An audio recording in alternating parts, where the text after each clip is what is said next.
Welcome, Inner Circle members and members of the Online Vault. Todd Lewis here, being joined by, of course, our regular Inner Circle Online Vault crew, my father, Charles Lewis, and Tom Morelli. Hello, gentlemen. Hello, Todd. Hello, members. And hello, Tom. I'm part of a crew. This is cool. Thanks. You are definitely part of a crew. Well, welcome, and welcome to all of our members. It's great having you here watching this video, because today we are talking about an important aspect of running a successful photography business, and that is looking successful to be successful. A really important part of any business, certainly an important part of a business where, there we go, Tom. Now you look successful. 5 seconds ago, you did not look successful. But this is such an important part of running any successful business, but certainly one that is so rooted in image, that's so rooted in visuals, you know, and we've all heard that phrase, you don't get a second chance to make a first impression. Well, oftentimes the first impression of you in person is going to be how you look, that first glance they get of you, or in a video that you might do, or anything that you're doing on your website that showcases you in some visual form. So we need to always be aware of that. But this is also about looking successful and how that can catapult you to actually being successful. Really great stuff that I'm so excited that we get to talk about today. Of course, we've got to jump in and answer this question first. Why should you listen to us? So when it comes to looking successful in order to be successful, Tom, I'm going to turn it over to you first. Why should people listen to you? I mean, other than the fact that, I mean, look at this guy, pretty snazzy looking guy. Why should people listen to you when it comes to looking successful to be successful? You know, two things I'll say is, number one, if you went to a doctor or an attorney or someone with whom you're going to trust not only a financial investment that could be pretty sizable, but also something that's really important to you. If you showed up and they looked like they just got out of bed, or they didn't care, or they're going on vacation, just, you know, we hate to say this, but it's true. People do often judge a book by its cover. And the other thing I'll mention is many years ago, when I was at a local camera store getting something, a couple of the photographers walked in. I was dressed, ready to go to a wedding, and they walked in, and one of them said, "Well, look at him. He's the one making all the money in this town." Now, they were going off to do weddings too, but they looked like, with all due respect, like they were going just to have a day off. So it shows respect for your clients as well. It sure does. Absolutely. So there you go. That's why you should be listening to Tom about what we're going to be covering today. Dad, how about you? Why should people listen to what you have to say about today's subject and specifically? Because I've used it my whole life. It took me from being dead broke, unknown in the community, really in a mess of a problem of not being able to pay the bills. And it took me from that to a very successful studio, and this was a big part of it. Absolutely. And why should you listen to me? Despite looking at me right now, I'm wearing kind of a t-shirt, I've got my beanie on. This is not at all how I would represent myself if I were talking with a client. But this is the hip me for doing this video. So that's why. And but why should you listen to me? Because absolutely, you know, image is everything. Image is such an important aspect of the impression that we give off. And this is not about giving off some slick image or some super expensive image, as you'll see as we go through all the key points for today. It's about expressing an image that appeals to our target market. Now, you hear us say this in almost every program that we do, and there's a reason for that. It is the first and foremost, most important aspect of your photography business, is knowing, understanding, and appealing to your target market first. Because if you don't do that properly, then you're never going to have people coming in to be photographed by you. All right, I know we've got a lot to cover here, so we're going to jump right in here, and we're going to move to the first aspect of this. Success. Go and get it. You must look and sound successful. And why is this so vital, Dad? Well, people want to work with, you're going to hear this many times today, people want to work with people who are successful. They figure if you're successful, you must know what you're doing. And that also people want to do what they feel other people are also doing. So if you look successful, they feel that, oh, other people must be working with him as well. So it's so subtle, And I think I first heard this from Zig Ziglar, I think. And then I think it was Tony Robbins. You hear it a little bit everywhere, but I was desperate. I was scared.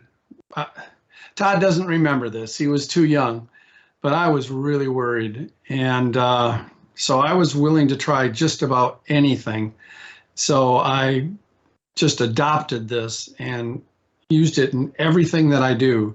And it just was amazing the effects that it had. More people were willing to book with me. More people wanted to work with me. More people were positive. More people listened to what I recommended. They still complained about the investment, but that's always the way it works. But it was amazing how many more people would go the next step if I looked, acted, and sounded like I was already successful without being arrogant. That's a very important point. I'm sure we'll mention that again today, too. Like I said a minute ago, people want to work with people who are already successful. They do not want to work with someone who is not successful. So it's very important that you totally act, sound, look successful to everyone you talk with. And we'll show you exactly what to do and how to do and when to do it. You bet, absolutely. And, this is another aspect of it here, acting successful. I like this one a lot, and I chose that image because, it's Shakespeare who said, all the world's a stage and all the men and women merely players, right? That every day of our lives, we are putting forth a presentation of who we are. I mean, even sometimes when we're by ourselves and we're talking to ourselves, so you've got to act successful. This involves a mindset. It's a mindset. How would you act if you were tremendously successful?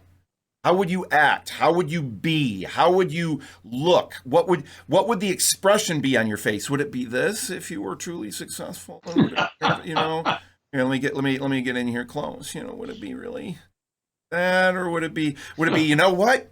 I'm excited. There's a difference there. And it's not about being fake.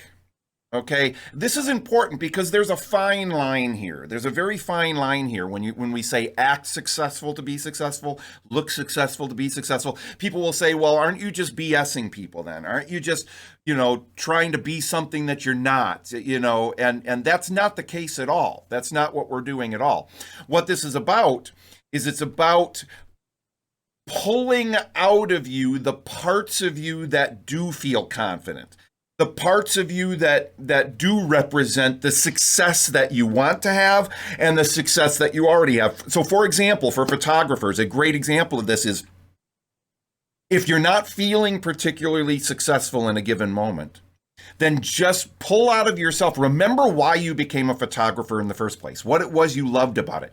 Pull out of yourself the last time you created an incredible image that you were incredibly proud of and that your clients loved. And let that be the expression that you're carrying through, because we've all had moments of success. We don't tend to remember them. We tend to remember the moments that we didn't do as well as we would have liked, or that we wish we had done something differently. But the truth of the matter is you've had success. You've got to pull that out. Tom, anything you want to kind of add about act successful and the mindset that entails? Yeah, a big part of this for me is trust. If your clients are going to invest the amount of investment that we need to have them to be happy and thrilled with what they have for portraits, as well as keeping our business in a long-term financial healthy position, we have to look trustworthy. So if you look successful, if you talk successfully, if you act successful, people will trust you, and we need to build that trust and rapport so that they'll go, okay, this person, they must be doing something right. Look at them. Look how they act. Look how they talk. They know what they're talking about. So I'm willing to take that investment and give it to them and have them, in this case, create our portraits. All right. Yeah. Anything you want to add about that? Yeah, there's a couple things. First of all, your attitude. Your attitude has to be positive, because if you were tremendously successful, you would be positive. You'd be excited. That's the other thing. You have to be enthusiastic because you love what you do and it's working. People in the community are working with you. They love what you do. See, You project this the minute you speak to somebody or the minute someone sees you, you project whether you're successful or not. And so you've got to always project that you're successful and that you're excited and that you're enthusiastic about what you're doing and you're looking forward to working with them. That's very crucial. And you have to be very careful to never let anything slip in there about you need the business, that business is down, you need the business, you're desperate, you've got bills to pay. You can't let any of that come through to the public anywhere. Never. And the way I built this habit, I don't even know if Todd knows about this. When I would go to visit my mother, she was in an old folks home at the time.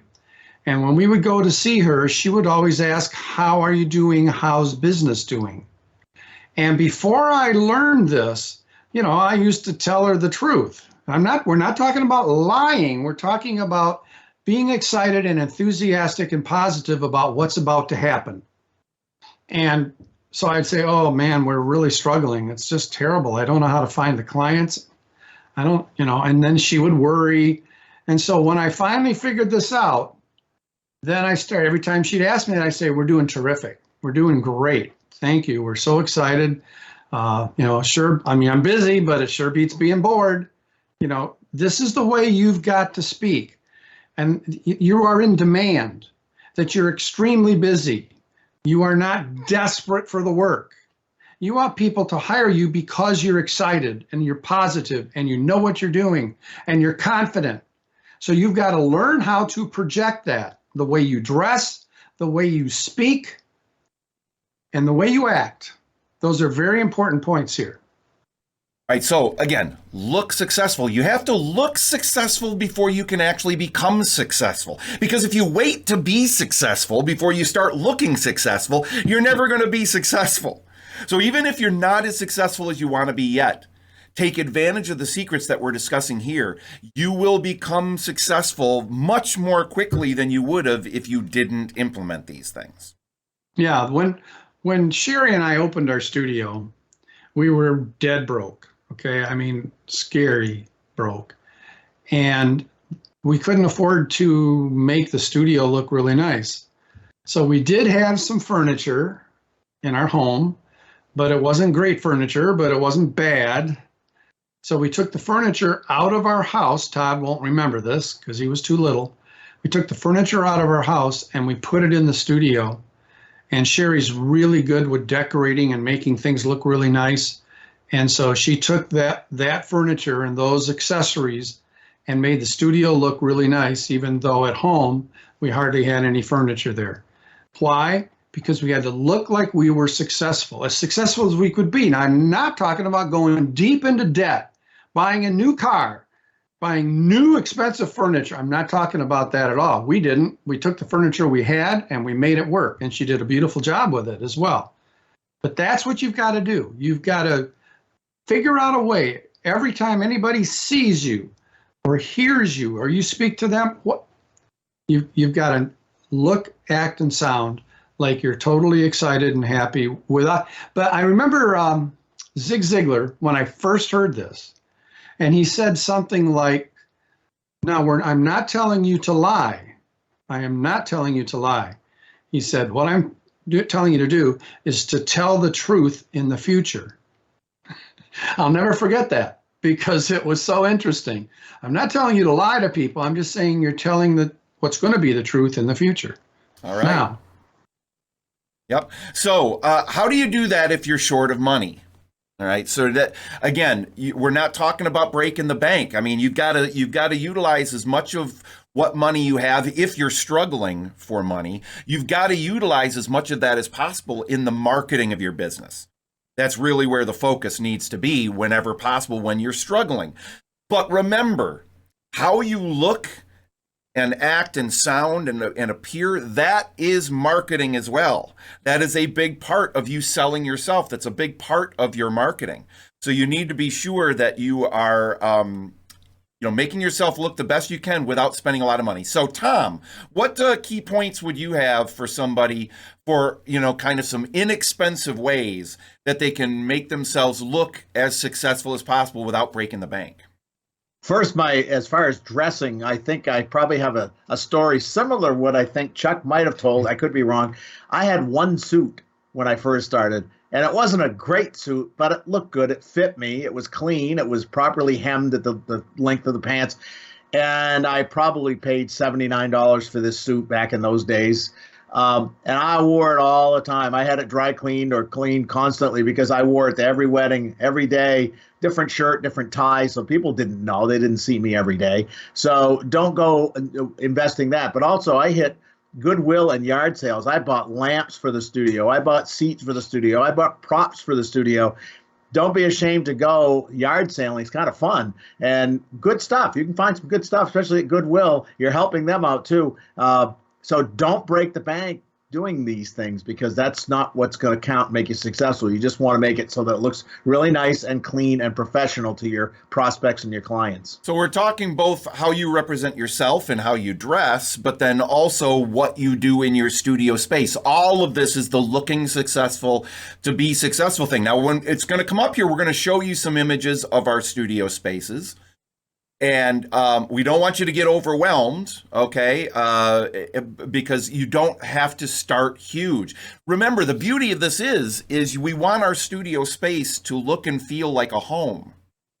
Doesn't have to look and feel like a $1 million home. It has to feel like a place where people live, where people exist, where people have connections with each other. That's what we're looking for. And it just has to look nice, well kept up, no torn, just simple things like that. It does not have to be phenomenal. We'll show you some examples of that here in just a little bit. So again, don't break the bank. Don't be ashamed to go to Goodwill and grab some things. You can grab some things that look really, really cool, that look really nice, both that you can wear and that you can have in your space. But if you do have a little bit of money that you can put into it, always consider it an additional marketing expense. That's part of what it is. And you can write this stuff off your taxes. You absolutely can. It's part of the expense of running a successful business. So that's what you do if you're a little short on money. All right, so here we're already seeing some examples of Tom's studio space. Let's bring that up a little closer here. So the first key point is here, you make your studio look really nice, not with expensive furniture or wall coverings. That's not nearly as important as you may think. Just make it look nice. All right, so Tom, I know we've got a couple of key points here that you wanted to talk about. And since this is your space, maybe you can talk a little bit about this, we've got a studio tour and everything on the online vault, so you don't have to go into great details here about, why it's laid out the way it is, but talking about making it look successful without breaking the bank. Yeah, my goal is always to have the prospect, if they're coming in for a consultation perhaps, or the clients who are coming in for a projection appointment, to sort of ask in hushed tones, is this your home? Are we in the right spot? Now, my business is attached to and part of one level, exclusively part of my home, but it's just for the photography business.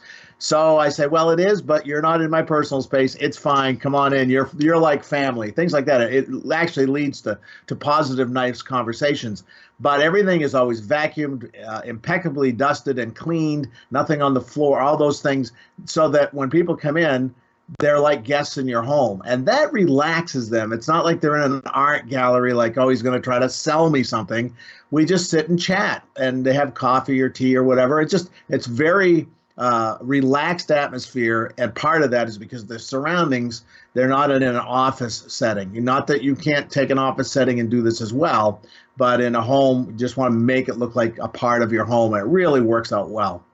And important points about this is, again, making it look nice, making it look beautiful. It doesn't have to, he's got it nice and clean and everything. But remember, by nice, he's also showing only wall portraits because you sell what you show. That's so important. So don't show any images that are smaller than a 24 by 30. Have everything framed. It doesn't have to be super fancy frames, just frames that complement the images. Okay.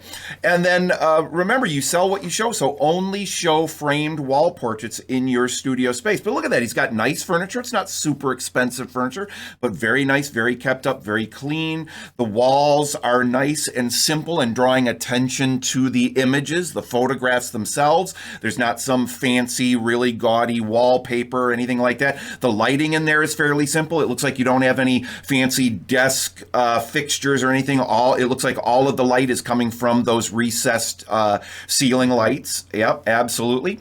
So really great stuff. Wonderful. Dad, anything you want to add about what we're looking at there with Tom's space? Yeah, there's a lot of information on the online vault about how to lay out your studio. So I encourage you to go to the online vault, use that search bar, and search on studio decor or studio design and layout, things like that. And we walk you through all the details exactly of how you do this. But the main thing is to remember, watch the budget. Don't put a lot of money into this yet. The money should be going into the marketing, like Todd said. Absolutely. The marketing is where the money should go. All right. So next up for looking successful to be successful, let's take a look at what was our studio space here for, 40 plus years in the photography business. Now you can see this looks a bit different. It's this was a dangerous decision, Dad, to go with white furniture. White or slightly off-white carpeting. That can be risky because we are having clients that are gonna come in here and they're gonna sit at that sofa. So Dad, you want to talk a little bit about not only what we're seeing here, but what you had before you had this as well? Yeah, before we had this, we had the furniture, like I said, that we took out of our home, and it was black leather type stuff, but it's all that we had. So that's what we used. But the reason we did this is because I wanted everything to be neutral. I didn't want any color anywhere except on the portraits. So to me, I wanted the background, the wall covering to be very neutral. It's beautiful wallpaper, really lovely, that Sherry picked out and put up. And then we've also got the white carpeting, or slightly off-white, and then the white furniture. Everything is neutral so that the colors in the portraits, each of which have spotlights on them coming out of the ceiling, they all just pop. They look really, really nice. And that's the reason behind what we did. Yeah. Now, talk a little bit about, because that furniture looks really expensive. Like it looks really expensive. Can you talk at all about, was that super expensive? Did Mom find it on a sale because she's amazing at finding sales and not, purchasing things on a whim? Talk about the furniture itself. Yeah, it was extremely inexpensive. That's why she got it, is that it looked really nice, but it was very inexpensive. And she found it in a bargain furniture store, and was very excited to make the change over to the whites. Yep, and that's the way to do it. Don't go out and just willy-nilly buy the first thing you see. Go around, look at the places. You're looking for something that is inexpensive but doesn't look inexpensive. And this is really, really beautiful furniture. Fantastic furniture. So some other key points here are no equipment anywhere that a client can see. Because photographers mistakenly can think that their equipment makes them seem successful.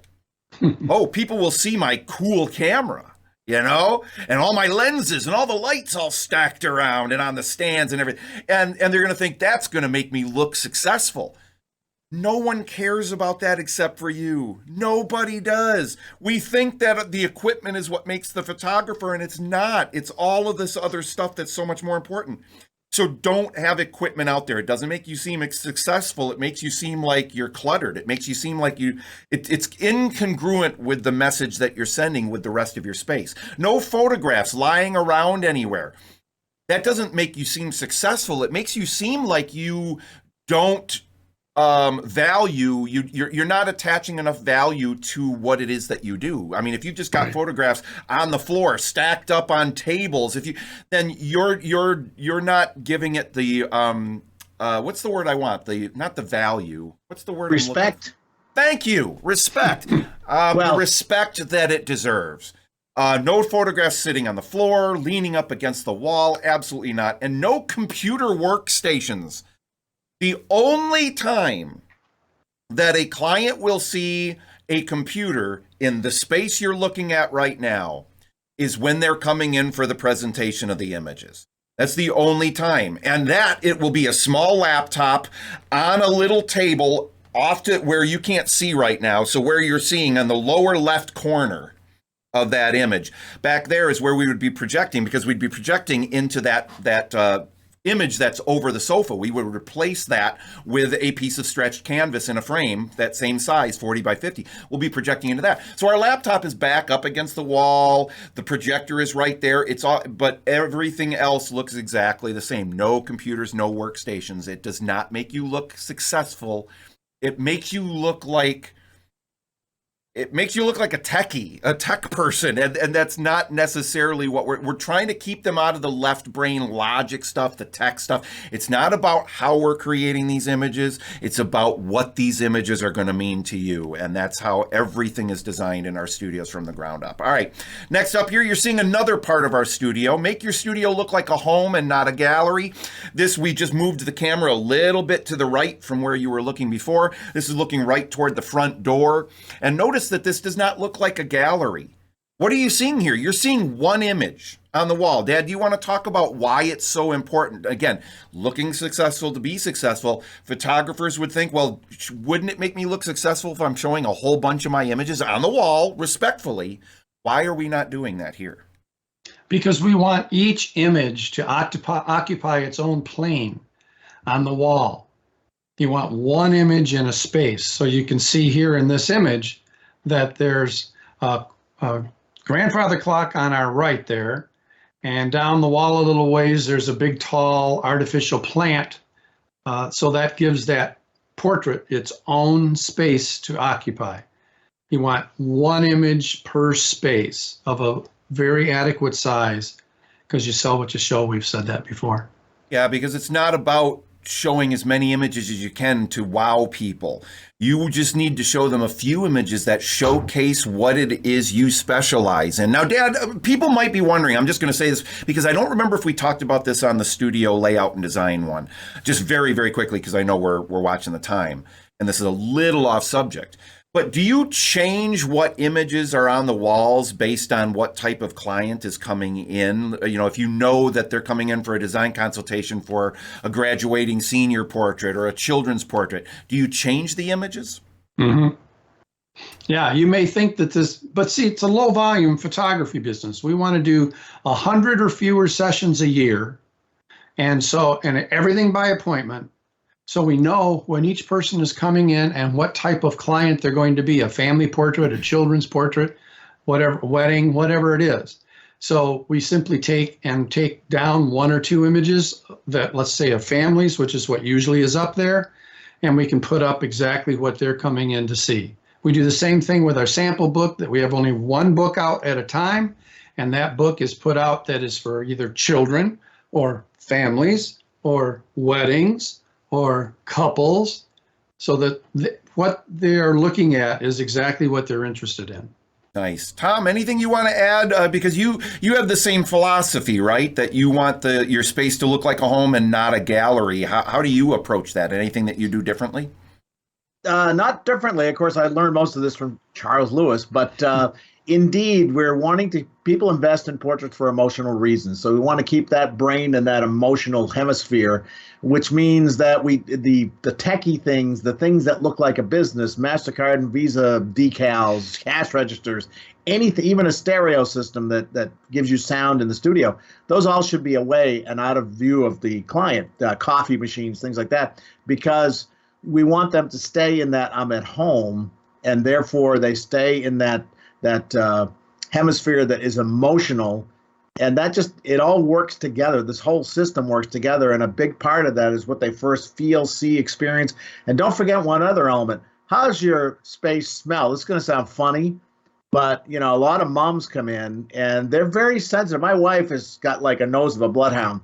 If I haven't cleaned a dish right, she'll, so we deal with a lot of young moms with babies, so they want to feel clean and safe. Also, is part of your success. So, how's your restrooms? Sounds silly, but it's part of what the business owner does to keep his or her business successful, is making sure it looks good. I'm actually sitting in that room right now. You're looking at, this is our glass table. A lot of our consultations are done here, as well as some projections. It depends, and order pickups depends on what's going on in the studio. It's sort of a multi-purpose room, but again, it's a place that we get to chat with people and they get to see some of the work on the walls. It's all those lights are those ceiling eyeball lights. I learned that from Chuck. So we're not looking like a photo gallery or an art gallery, you know, with those lights that are on a long rack or whatever you call them. They're actually in the ceiling. They are aimable, so you can turn them and aim them right where you want them to direct a light. And I think the last thing I'll say is we want the most brilliant part of the room to be the portraits. When you walk in, we want those, as Chuck said, to really pop off, so you're not looking at the wallpaper and color. Those are kind of in the background. Absolutely. And here you're seeing a different view of, again, our studio space as well. And you can see, you know, again, that piece of furniture back there that looks so expensive. Dad, was that one that she purchased, or was that one that you brought from home? I mean, she's amazing at finding these things. Yeah, no, that she found that Yep. on sale, a great sale. I mean, they were practically giving it away, and it looked beautiful, so we put it there. Yep, and there you're seeing again the image that you saw before. We can skip past that one because we already talked a little bit about that. And here you're seeing again, we moved the camera a little bit more to the right again. There's that grandfather clock we were talking about, and there you can see another one of our images. So in the studio space, we had what 1, 2, 3, was it 4 or 5 images total, right? Five images. 5 images, none of them smaller than a 24 by 30, right? Including the child that is right behind where the camera is right now. Is that right? Yep, correct. There you go. There you go. That's how you sell wall portraits. That's how you sell success. That's how you sell yourself as being a successful portrait and wedding photographer without seeming arrogant, without seeming overly expensive. We will probably talk about this. In case we don't, remind me if we don't get to this on one of our previous points that we want to make here, that I want to be sure to talk about dressing slightly better than you think you should rather than slightly worse. I want to make sure we talk about that if we don't already have a plan to talk about that, which we very well may. All right, moving on from there, here's the entrance to our studio space. So this is that front door coming right in there. You're looking at that glass table. The grandfather clock is on the left wall there. So you get the idea. Looking successful to be successful every step of the way. There's the okay, yeah, so there's 2 children's portraits. That's right, in here. Beautiful portrait. That's the first portrait they see when they walk in the door. It's on their right-hand side, right when they come through that door. Notice how it is separated by 2 plants. Dad, talk about those plants. How much did those cost, would you say? I mean, I know you, if you had to take a guess. $30. Yeah. You know, they're basically artificial. I think Sherry found them at Probably either Michael's. Michael's. Yeah, that's what I was thinking. I think it too. was Michael's. And they just add, see, you want, because this is an office building, but we don't want it to look like an office building. We want it to look like a home. You want it to look like a home. That's so important. So that when she walks in, she subconsciously sees a home setting with beautiful portraits displayed, and it starts the beginning of her whole thought process of investing in a beautiful wall portrait. Yeah, so again, you don't have to spend a lot of money, but those plants really, it separates and draws the focus. They're doing so many things, and yet not expensive. It's a very simple way to add a classy and successful feel to your studio space very quickly. All right, moving on from there. See, all right, so now we get to the clothing. All right, here we go. Dress successful. All right, one of the things that we have discovered. All right. Actually, Dad, you should do this because this was your key point. So having me say it really doesn't make a lot of sense because this was something you discovered very early on. And I learned this from you when I started working for you well after you had already figured this out for yourself. Yeah. One of the things I discovered as I was building my successful photography studio, which wasn't successful at that time, was that you want to dress for your target market, not for the market you're working with now. Dress for the market you want to eventually work with. Very crucial, very. I was working with basically normal, average, lower middle class people, which is fine, no problem there. But if I wanted to earn higher average sales. And I wanted to work with people that the photography was so valuable to them that they would invest in a beautiful wall portrait. So I started thinking, well, who do I want to work with? I want to work with attorneys, physicians, professional people. So you have to dress professionally. So at the beginning, you felt a little funny. I felt a little funny because I was almost overdressed. But I remember Dennis Waitley, one of my greatest mentors that I studied with when I was getting my studio going, saying it's always better to show up looking a little better than everybody else than to show up looking a little worse than everybody else. And I'll never forget that. That was just great advice. Yeah, So, see, yeah, that's that key point that I wanted to make. When in doubt, because I hear this from people a lot. They'll say, I don't want to be overdressed. I don't want to make my clients uncomfortable. I don't want to be overdressed. So then they'll underdress just to be safe, and then you don't look professional. I would always rather look a little bit better than the people around me. And by better, I just mean successful. I mean, everybody has different tastes. We're not looking down on anyone that dresses a certain way. I mean, personal expression is an important part of all of our lives. It's certainly an important part of creating the images that you create. But you think about this, when you're creating a beautiful portrait of a family, you're going to be particular about what they wear in that image, aren't you? Even if they say, because we ask them this, right? Do you see these images as being more casual or more formal? It's one of the key questions we will ask them oftentimes, either on the phone or during the design consultation. Even if they say, I see these being more casual, we're always going to coordinate the clothing, make sure that the clothing looks good and clean and pressed, that the color harmony is there, and that they look maybe a notch above casual, just a little bit. Well, if you're going to do that with the clients, you should do that yourself as well. So when in doubt, always slightly overdress rather than underdress. And always remember, I'm dressing for the target market I want to have, which may not yet be the market with which I'm working right now. yeah, and there is one more point that I haven't mentioned that's really had a huge thing to do with, and Tom is so good at this. I learned this from Donald Jack when I was apprenticing with him in his studio in Omaha, Nebraska, many, many, many years ago. And I was in the front of the studio, and there was nobody in there except his receptionist. And she answered the phone, and she was setting up an appointment. And she opened up, at that time, she had a book, of course. Now we'd use a device of some kind. And she's saying, well, let me see if I can find a time that will work. Wow. And I'm kind of looking over her shoulder, and the book is empty. And she's going, let's see here. Nope. And she turned the page. Wait, here's one. I've got 3:00 on Thursday. Will that work for you? And so after she was done, she booked it and she got the information and she hung up. I said, what were you doing? The book was empty there on the first page you looked at. And she said, no, Mr. Jack always told me that we are exceptionally busy and we're searching desperately to find a time that will fit into the schedule of both our clients and ourselves. And I'll never forget it. And so I just picked right up on that when I opened my own studio.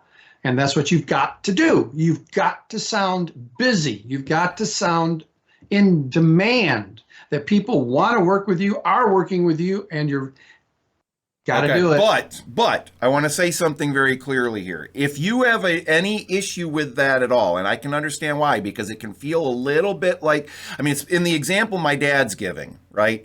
Of literally there was nothing in the books as she's flipping through. If there was stuff in the books, it just wasn't on the first day she looked at. Okay.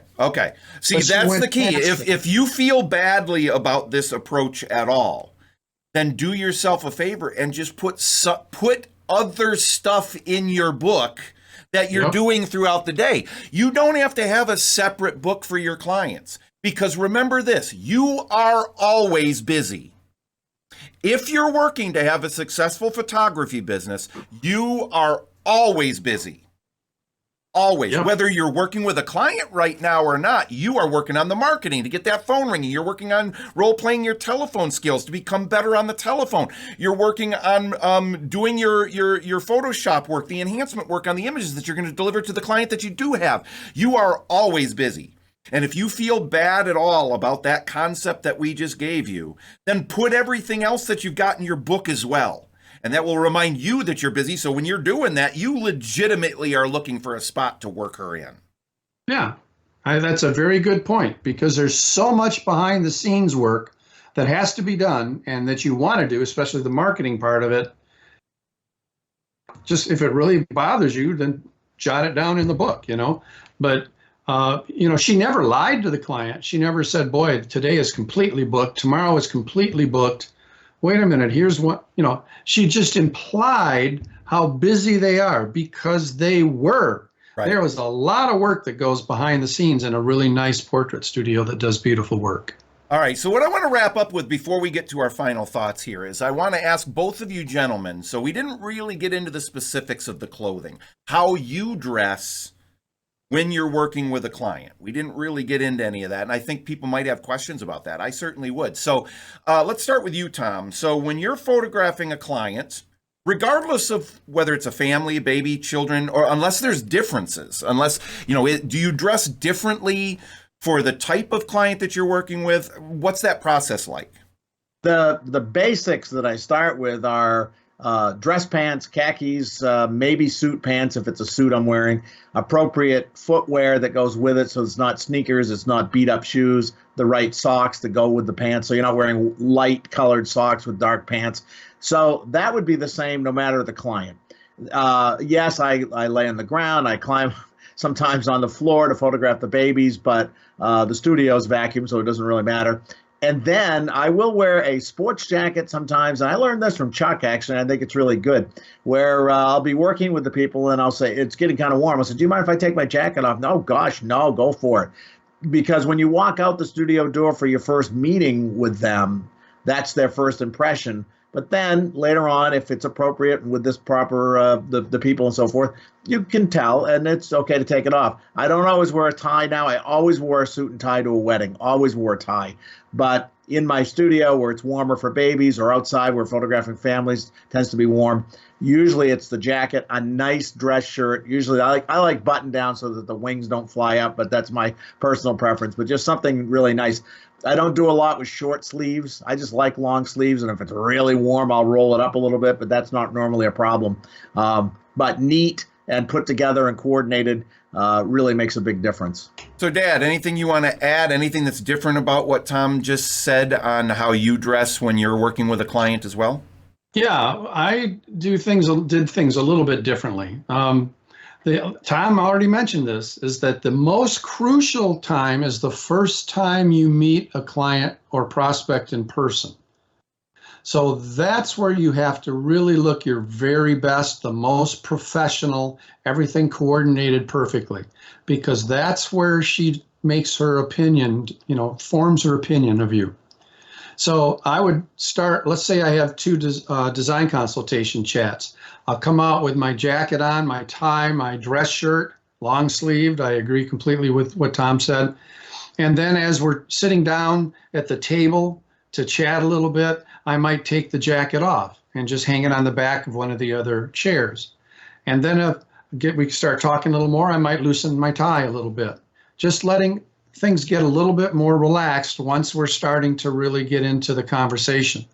But then when she leaves and it's time for me to come out to meet the next client for the very first time in person, everything goes back up. The tie goes back up, everything, the jacket goes back on, everything.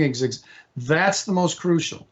Then I dress differently. In fact, Todd knows this. How many times did I come to the studio carrying hangers with clothes on them? Because you look at what you've got. Everything is by appointment. So I know exactly what I've got coming up. And if I've got a child's portrait outdoor, I know I'm going to be on the ground. I know that. So I'm going to put jeans on, nice looking jeans, okay? And I'm probably going to put a short sleeve shirt on, but they've already met me. They already met me and I looked fine the first time.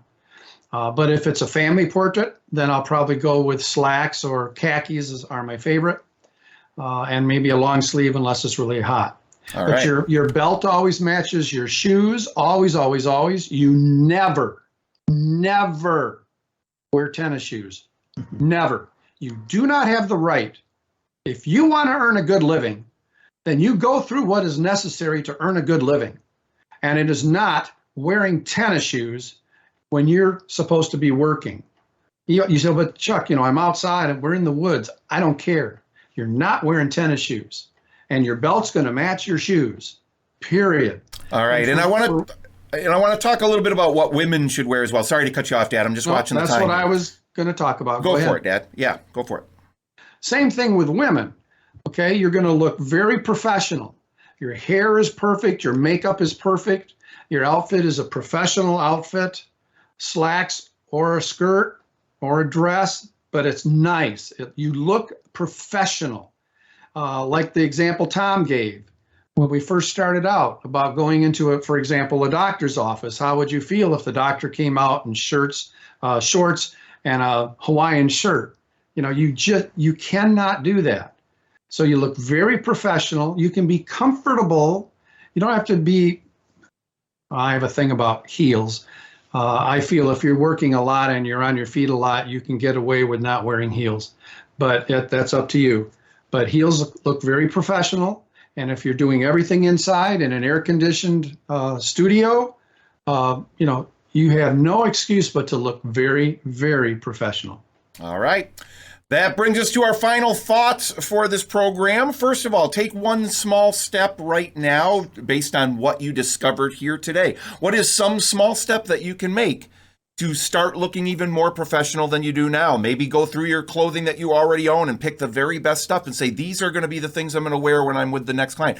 Give a little bit of a retrospective thought to the last few sessions you did. How did you dress? Did you wear tennis shoes? Did you wear jeans that just weren't, did you not look maybe quite as successful as you would have liked to look after what you've discovered here today? So, and maybe even make a couple of simple little tweaks to your studio space. Remember, successful photographers like you do the things that the failures won't do. You do the thing. You're not always going to do the things that you want to do. Sure, I'd love to go out there and wear biker shorts while I'm photographing this client. Probably not going to be giving the image that I would like to give. Do the things that the unsuccessful photographers are not willing to do.